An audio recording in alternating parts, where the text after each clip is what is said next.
एक बार एक राजा के राज्य पर किसी दूसरे देश के राजा ने आक्रमण कर दिया, जिसमें राजा को बुरी तरह हार का सामना करना पड़ा। राजा का सारा साम्राज्य दूसरे देश के राजा के पास चला गया। राजा अपनी बची हुई सेना को लेकर जंगलों में चला गया और वहीं पर अपनी सेना के साथ रहने लगा। राजा अपने साम्राज्य को पाने के लिए अपनी सेना को तैयार करने लगा और कुछ समय बाद राजा ने दूसरे राजा पर हमला कर दिया। पर राजा को एक बार फिर हार का मुंह देखना पड़ा।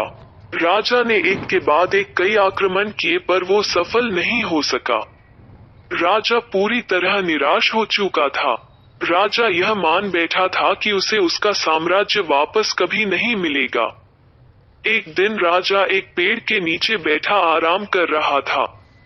पास ही दूसरे पेड़ पर राजा ने एक चींटी को देखा जो अपने से 50 गुना अधिक भार लिए पेड़ पर चढ़ रही थी।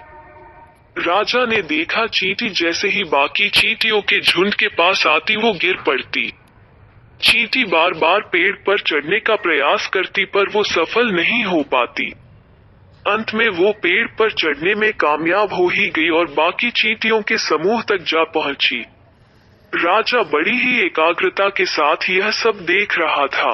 राजा ने सोचा, जब एक चींटी अपने से ज्यादा भारी वजन लेकर बार बार असफल होने के बाद भी हार नहीं मान सकती, तो मैं कैसे हिम्मत हार सकता हूँ।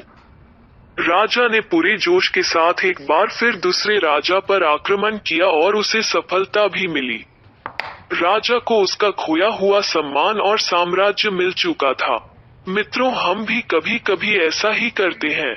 जब हमें किसी काम में एक या दो बार के प्रयास से सफलता नहीं मिलती है,